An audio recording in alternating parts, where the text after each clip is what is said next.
Fala galera, tudo certo moçada, tudo tranquilo? Aqui é o Wanderson Assetti do canal Química Tonight. Galera, eu vou resolver com vocês nesse vídeo a prova da UEM vestibular de verão de 2024. Tudo bem? Enquanto eu vou compartilhar a tela com vocês aqui, aproveitem para você se inscrever no canal. Caso você ainda não esteja inscrito, ative o sininho de notificações. Tudo bem? E no final, se você gostar, se você achar que ajudou, dê o seu like e dê aquela força para o Wanderson. Tudo bem? Vamos compartilhar a tela então. Bora. Vamos lá. Pronto. Então, a resolução da prova da UEM, vestibular de verão de 2024, as questões de química, que tem um item ou outro misturado com outra disciplina também, né? Então, vamos lá. Questão de número 44, que é a primeira, dizia o seguinte: os indígenas da América do Sul utilizam a mandioca brava como ingrediente para produzir o beiju e o tucupi. No entanto, essa planta possui uma grande concentração de ácido cianídrico, que é o mesmo do Hitler, né? É o que matou 242 pessoas na Hotchkiss. Esse ácido, cujo acúmulo no organismo é extremamente tóxico aos seres vivos. Para que possa ser consumida pelo ser humano, essa mandioca deve passar por um processo de desintoxicação que envolve raspar sua casca, e então combinar técnicas fundamentais como a fervura, para vaporizar uma parte do ácido, né? E também a fermentação, para a produção de farinha, que será utilizada no beiju ou no caldo para o tucupi. Sobre o assunto e correlatos, assinale o que for correto. Então, o primeiro item da questão 44 diz assim: a fervura e a fermentação podem ser utilizadas para desintoxicação da mandioca brava. Na fermentação, micro-organismos anaeróbios decomporão o ácido cianídrico em substâncias não nocivas ao organismo. Bom, o que alguns micro-organismos conseguem fazer? Utilizar esse ácido como uma fonte de nitrogênio e libera depois amônia. Então, deixa de existir o HCN, que é extremamente tóxico. Tudo bem? Então, a fervura e a fermentação servem para desintoxicação. A fervura já provoca uma evaporação de parte desse HCN, que ele é extremamente volátil, por ser muito leve a molécula. E na fermentação, alguns micro-organismos conseguem, vamos dizer, consumir, né, decompor ele em outras substâncias que não têm a mesma toxicidade. Então, o item 1 está tonight. A mandioca é um alimento energético por ser rica em carboidrato, mas é uma fonte de amidos, né?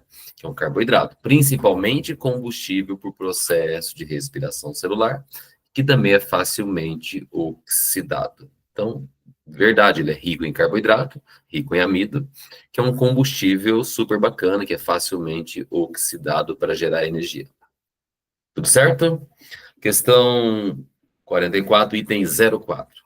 Aqui é só conceitual, né? Segundo Arrhenius, ácido é todo composto que, dissolvido em água, origina, produz, libera H+, como único cátion. Verdade. Certo? Segundo Arrhenius, essa é a definição de ácido. Fermentação é um processo biológico anaeróbio que libera energia armazenada nas ligações químicas dos compostos orgânicos, podendo gerar vários produtos diferentes. Bom, fermentação, você sabe que é um processo biológico ambiente anaeróbio, pobre, né, em escassez de oxigênio. Libera energia? Verdade, porque a fermentação é um processo exotérmico. Libera energia que estava onde? Armazenada nas ligações covalentes.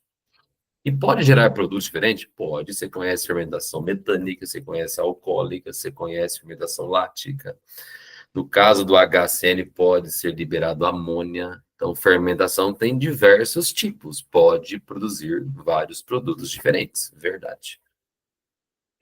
Beleza? Item 16, o ácido cianídrico, o HCN, dissolvido em água, ele comporta-se como não eletrólito. Peraí, mas se ele é um ácido, de acordo com Arrhenius, ele libera H+. Ele libera H+, e CN-, ele libera íons. Então, a solução dele é eletrolítico, mesmo que fraquinha, mas ela é eletrolítica. Ele comporta-se como não eletrólito? Mentira, o HCN, mesmo sendo bem fraquinho, ele se comporta como eletrólito e não como não eletrólito. Então, essa está incorreta. Então, deve ter dado 15 essa soma. Então, questão 44, a soma 15. Bora, Bill? Vamos para frente? Questão de número 45, agora fala sobre equilíbrio. Sobre conceitos de equilíbrio, assinale o que for correto. O equilíbrio químico da reação ocorre quando V1 for o dobro de V2. Bom, como eu vou ter que escrever algumas coisas, eu vou diminuir o tamanho da questão aí. Vamos lá. Então, o equilíbrio ocorre quando V1 é igual a 2 vezes o V2. Vamos só lembrar rapidão. Quais são as condições para que aconteça um equilíbrio químico? Ah, Wanderson, eu lembro que equilíbrio tem duas velocidades.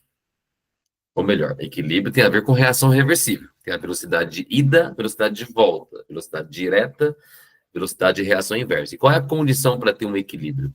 A velocidade 1, né, no nosso exercício, chamou de V1 e V2. Ela tem que ser exatamente igual ao V2. Vou fazer uma analogia bem besta aqui, bem simples. Pensa em você correndo numa esteira na academia. Você concorda que a velocidade com que você corre para frente é a mesma com que a esteira corre para trás?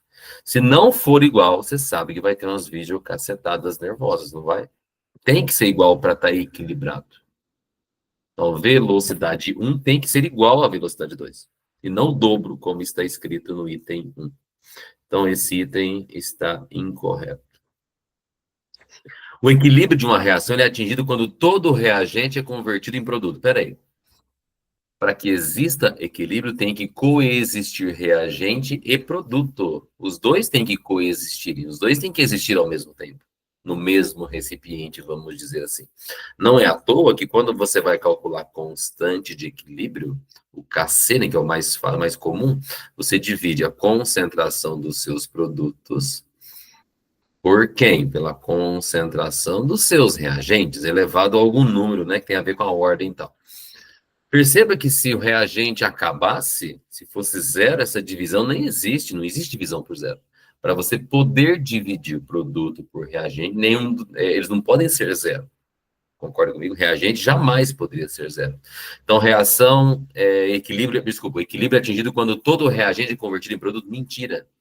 Tem que coexistir reagente e produto simultaneamente. Um se transformando no outro, o outro se transformando no um, exatamente com a mesma velocidade. Então, incorreta a 02. Vou colocar na mesma cor aqui, né? Ficar bonitinho. Show de bola? 04. O equilíbrio de uma reação química ocorre quando o número de mols dos reagentes e produtos é igual. Espera aí. Numa reação em equilíbrio, o que tem que ser igual? Velocidade da reação direta e inversa. Essas têm que ser iguaizinhas. Só que as concentrações ou o número de mols não precisa ser igual. O que tem que acontecer para que exista um equilíbrio? Além das velocidades serem iguais, o que mais tem que acontecer? As concentrações, elas têm que simplesmente parar de mudar. Elas têm que ficar constantes. Só isso, não tem que ser igual. O número de mols não tem que ser igual. Até porque numa reação que tem uma constante, um Kc muito elevado, você tem muito mais produto que reagente. Numa reação que tem um Kc muito pequeno, você tem muito mais reagente que produto. Então, não tem obrigação de ser número igual. Então, quais são as duas condições de equilíbrio? Só para você lembrar. As velocidades direta e inversa iguaizinhas, mas as concentrações não precisam ser iguais. Elas apenas param de mudar. Só isso. Opa, vamos voltar aqui para a mesma cor. O equilíbrio ocorre quando o número de mols do reagente produz é igual? Mentira, não tem que ser igual. O aumento na temperatura do reator não é nada reator nuclear, não, pelo amor de Deus. Reator é o ambiente, o recipiente onde acontece a reação. O aumento de temperatura do reator aumenta o valor da constante de equilíbrio em uma reação endotérmica. Peraí. Temperatura, ela consegue deslocar equilíbrio e ela é o único fator que muda o valor da constante. Quando a reação é do tipo endotérmica, quanto mais você aquece, quando você aumenta a temperatura, primeira coisa, desloca o equilíbrio para o lado endotérmico e, além disso, ele consegue também aumentar o valor da constante. O único fator que altera o valor de constante é a temperatura. Mas quando que o aumento de temperatura provoca um aumento da constante? Quando ela for uma reação do tipo endotérmica. Se ela fosse exo, que não gosta muito de calor, quanto mais você esquentava, menor se tornava a constante. Tudo bem? Então, eu vou recapitulando. Temperatura desloca equilíbrio e também muda o valor da constante. Aumenta ou diminui? Depende. Se for uma reação endo, ela aumenta o valor da constante. Então, vamos ler o item 8. O aumento de temperatura aumenta o valor da constante de uma reação química do tipo endotérmica? Verdade. Presença de um catalisador não altera o equilíbrio químico. Bom, existem 3 fatores que alteram o equilíbrio, que desloca: concentração, temperatura, pressão total. Mais ninguém. Então, catalisador não altera. Não. O que ele faz? Ele apenas acelera. Ele faz o equilíbrio ser atingido em um tempo menor. Então vamos ver o 16. A presença de um catalisador não altera o equilíbrio. Ele quer dizer que não desloca, nem para a direita nem para a esquerda. Verdade. Mas altera o tempo necessário para se atingir esse equilíbrio. Verdade também. Ele faz o equilíbrio acontecer antes. Se a reação normal demoraria, hipoteticamente, 1 hora para entrar em equilíbrio, com o catalisador pode entrar em 20 minutos. Mas nas mesmas condições. Só é mais rápido. Tudo bem? Então, não desloca equilíbrio, catalisador não muda valor de constante. Então, o item 16 está perfeito. A presença dele não altera o equilíbrio. Não desloca, nem para a direita nem para a esquerda. Mas altera o tempo necessário para se atingir esse equilíbrio. Perfeito. Ele acelera. Por que ele acelera? Ah, porque ele tem a propriedade de diminuir a energia de ativação. Show de bola? Então, 16 mais 8, a somatória deve ter dado 24. Pronto. Ok? Nós vamos para a questão de número 47 agora. Essa é puramente de radioatividade, né? Observe as reações de decaimento radioativo a seguir e assinale o que for correto. Como eu vou ter que escrever, deixa eu minimizar um pouquinho aqui. Então, tem 3 reações para vocês verem aí, bem bonitinhas, né? No decaimento natural de um átomo radioativo, podem ser emitidos raios gama e partículas alfa e beta. Bom, o primeiro exemplo que você está vendo aí, está emitindo alfa, percebeu? No terceiro exemplo, está emitindo beta. Não estou vendo gama aí, Wanderson. Mas a gama, que é uma onda eletromagnética de alta frequência, ela é liberada junto com a alfa e a beta. Ela vem no pacote, ela vem no combo. Normalmente, quando um átomo emite alfa ou emite beta, ou alfa e beta, a gama vem já no pacote. Então, no decaimento natural de um átomo radioativo, podem ser emitidos raios gama e também partículas alfa e beta? Verdade. Tudo bem? Mas a gama não foi escrita por quê? Porque a gama não muda os números, nem o de massa e nem o de carga de baixo. Tudo bem? Mas ela é uma energia que é liberada. 2. Um elétron emitido por um núcleo instável forma-se a partir da desintegração de um nêutron. E o elétron é representado como partícula beta na reação 2. Aqui nós vamos viajar um pouquinho na maionese. A reação número 2 é uma reação que explica de maneira mais profunda o que é uma emissão beta. Emissão beta é quando um nêutron instável dentro do núcleo, ele chega um dia que não quer mais ser nêutron, quer virar próton. Tem como? Tem. Um nêutron vira um próton. Vou até aumentar o tamanho aqui. Como é que é essa equação? De maneira mais simplificada. Um nêutron instável, ele pode se converter em um próton. O que mais, Wanderson? Libera um elétron. E o que mais? Libera uma coisa de massa, né, assim, nula, praticamente, que nós chamamos de neutrino. Tem essa letra estranha aí, parece um V, a letra Ni, se não estiver enganado no grego, né? Então, quando um nêutron resolve se converter em um próton, mais um elétron, mais um neutrino, alguns autores representam como antineutrino. A maioria ainda chama de neutrino. Essa reação explica a emissão beta. A emissão beta, de maneira simplificada, é quando você joga um elétron para fora do núcleo. E é meio estranho ouvir isso. Então, mas no núcleo não tem elétron? Não tem mesmo. Mas um nêutron que estava lá dentro resolveu se converter em próton, que continua lá dentro, libera um elétron, que é o que você chama de partícula beta. Então, esse elétron aqui nada mais é do que a tal da partícula beta, que você representa como beta 0 menos 1. E o neutrino, que é desprezível nesse contexto aqui. Então, um elétron emitido por um núcleo instável, ele forma-se a partir da desintegração de um nêutron.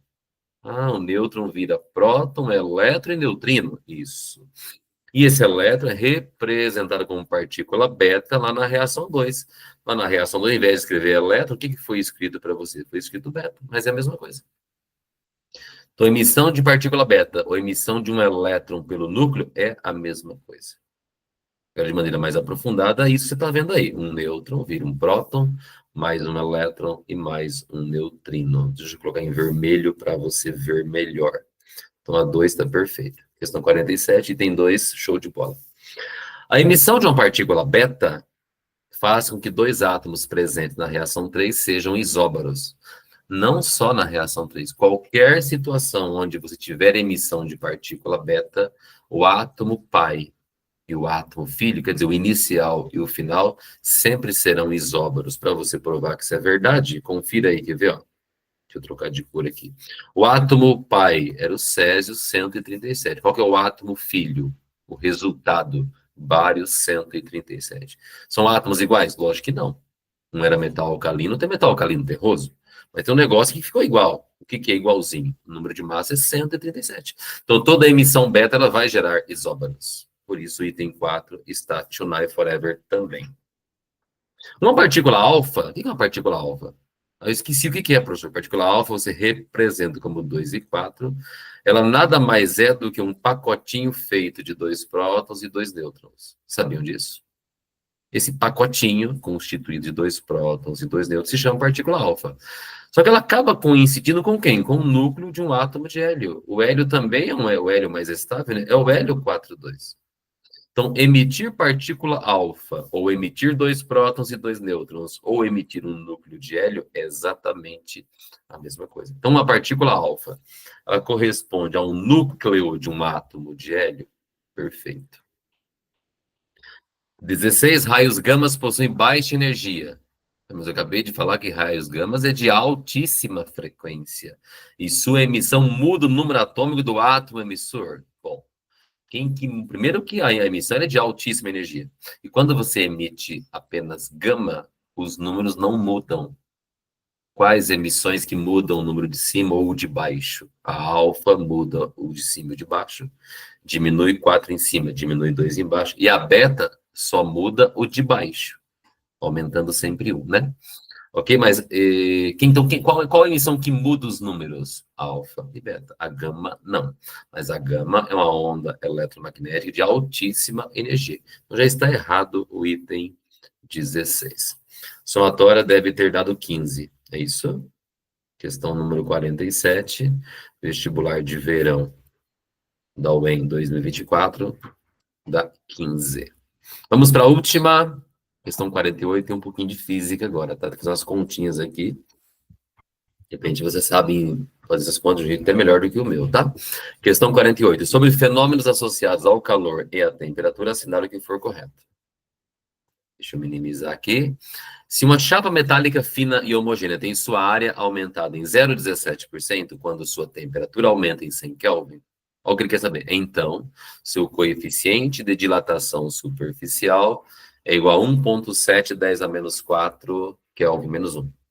Quando se fala de coeficiente de dilatação, vai lembrar de uma equaçãozinha que vocês viram na física, né? Que é mais ou menos assim. A variação da área superficial pode ser calculado como a área original, né, inicial, vamos dizer assim, que multiplica o coeficiente, que acho que vocês chamam de beta, quando é área, né, que multiplica a variação de temperatura. Tudo certo? Ele está dizendo aqui que aumentou em 0,17%. Você pode chutar um valor, de repente. Você podia chutar que a área original era 100, valor redondo, fácil. O que é aumentar 0,17% de 100? Ué, é 0,17 de 100, exatamente 0,17. Não é 17%, é 0,17 em 100. Qual que é o beta? Sei lá, essa é a pergunta. O seu coeficiente é de 1,7, não sei o valor. Qual que é o ΔT? Ele falou que aumentou 100 Kelvin. Então, ΔT, 100 Kelvin. Vai fazer a continha. Lado esquerdo tem 0,17. Lado direito você tem 100 vezes 100, 10 mil. 10 mil betas. Então, quanto vai valer esse beta? 0,17 dividido por 10 mil, que daria alguma coisa do tipo 0,17 vezes 10 elevado a menos 4. Mas lá está diferente. Se você colocar em notação, como fica? 1,7, aumentei o número, vou ter que diminuir a potência lá, né? 10 elevado a menos 5, já está errado. Já nem bateu o valor, então já era incorreto. Tudo bem? 02. Se, para aumentar em 100 Kelvin a temperatura de uma barra de ferro homogênea de 100 gramas de massa, é necessário 1,1 quilocalorias de calor, então o calor específico do ferro é igual a 0,11 cal. Ele colocou em caloria o calor específico. Só que lá em cima está em quilocal. Então vamos converter tudo para caloria ou tudo para quilocaloria. Então perceba que ele está fornecendo uma quantidade de calor para fazer uma barrinha de ferro aumentar a sua temperatura em 100 Kelvin. Ele quer saber qual é o valor do calor específico. Você deve ter lembrado das aulas de física, uma formulinha muito comum, que é a fórmula do Ki-Macete. Acho que vocês, de repente, decorou de outra maneira, né? A quantidade de calor fornecida é a massa vezes o calorzinho específico que multiplica ΔT. Muitos de vocês, de repente, conhecem como Ki-Macete. Beleza? Qual foi a quantidade de calor fornecida? 1,1 quilocal. Mas eu já vou converter para caloria, por quê? Porque a resposta do exercício está em cal. Eu coloquei 1.100 calorias. Qual que é a massa da barra de ferro? 100 gramas. Qual o calor específico? Não sei. Qual que é o ΔT? Ele quer fazer isso subir 100 Kelvin. Percebeu? Então, lado esquerdo você vai ter 1.100. Do lado direito você vai ter 10.000 Czinhos. A hora que você passar dividindo, vai ser 1.100 dividido por 10.000 e vai dar 0,11. 0,11 o quê?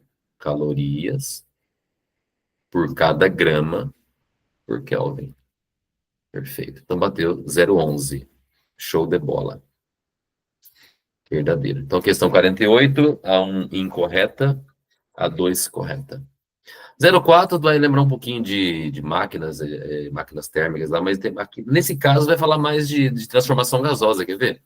A compressão, aumentar a pressão, a compressão do fluido refrigerante em uma das etapas do ciclo termodinâmico de um aparelho de ar-condicionado, que pode ser aproximada por uma compressão adiabática. Está falando isso para você supor que esse processo seja uma compressão, aumenta a pressão, mas seja adiabático. Quer dizer adiabático? Aquele processo não tem troca de calor. Ele fala, tem como características a ausência de troca de calor. Opa, adiabático quer dizer exatamente isso.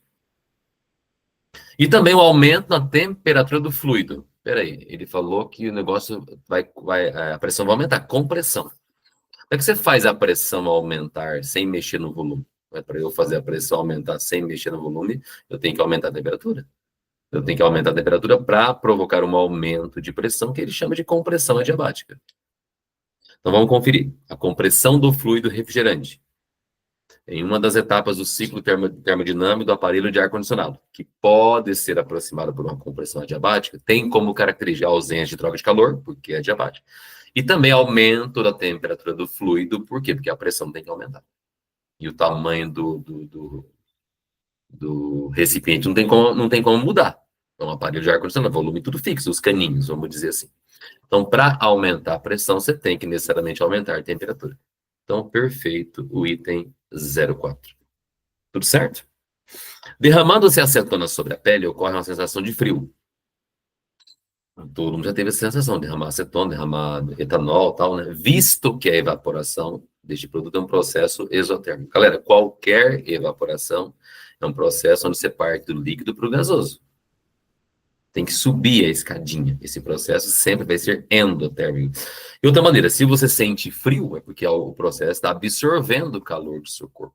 Ele tem que ser endo e não exo. Errado. Saideira, item 16, na combustão do metano gasoso, representada pela equação que está aí, bonitinha, né? Está balanceado 1 mol de metano, reage com 2 mols de oxigênio, produzindo 1 mol de gás carbônico e mais 2 de água. Perceba que todo mundo já está em condições padrão, né? Estado padrão. O dado ΔHC, o que é ΔHC? Variação de entalpia padrão de combustão. ΔH de combustão, calor de combustão, que é a mesma coisa. Esse valor indica que são liberados 890,8 kJ de calor para cada 1 mol de metano. Perfeito. Desde que todo mundo esteja né, tanto o reagente quanto o produto esteja no estado padrão. Verdade. Você queimar 1 mol de metano na presença de O2 gasoso, liberando o CO2 gasoso e também água líquida, cada 1 mol vai liberar 890,8 quilojoules. Está perfeito o 16. Então, 16 mais 4 mais 2 deve ter dado 22. É isso? Show de bola. Beleza? Eu vou agora descompartilhar minha apresentação, minha tela, tá bom? Rapidinho. A gente já encerra. Galera, tudo certo? Espero que vocês tenham conseguido entender. Se você errou, depende da prova, né? Você tem entendido agora, de repente você acertou até, de repente melhorou o seu entendimento sobre algum item, beleza? E que possa ajudar em outras questões que vêm pela frente. Tudo bem? Se você gostou, dê seu like, dê aquela força para o Wanderson. Um grande abraço. Até o próximo vídeo. Fui.